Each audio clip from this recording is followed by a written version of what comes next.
Is the Israel of the Middle East God's chosen people? Fifth part. Fortunately, God dwells today among his people, and we are no longer deceived by wolves in sheep's clothing, wicked and perverse men who disguise themselves as good people, because now we have the spiritual weapons of Christ herself, with which we can identify our enemies and overcome them by standing firm in the truth of God the Father Melchizedek and Christ Lisbeth. And if we have achieved this in our minds, then without a doubt, this is also fulfilled in our surroundings. And thus we know how to proceed in the new life in God so as to enjoy the eternity that has been granted to us without worrying that anything or anyone will harm us.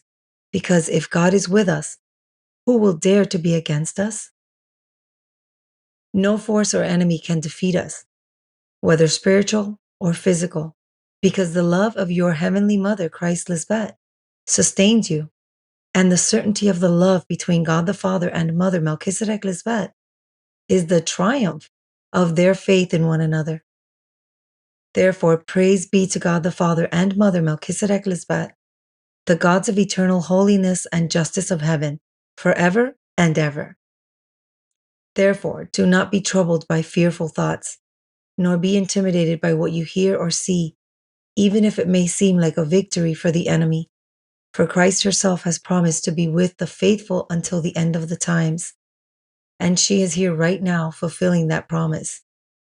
The presence of God, Melchizedek Lisbeth, in the midst of their people is the source of strength and courage from heaven that they need, because you know that God will never abandon their people, just as God the Father Melchizedek will never abandon Lisbeth, his Christ. God, as your refuge and strength, is the help that is always present in times of need. And nothing can separate the true believers in God from the love of Christ Lisbeth, whether physical or earthly things, or spiritual forces, or even spiritual death. And as I have said before, this has nothing to do with the Middle Eastern country known as Israel.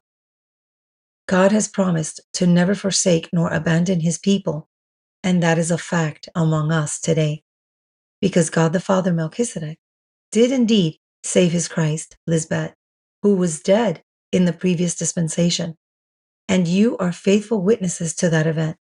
Therefore, you who are faithfully united to her spiritually are also protected forever under her refuge. Today is the beginning of a wonderful new world because, thanks to Christ Lisbeth, you now know the truth that sets you free, the truth regarding God the Father and Christ. Amen.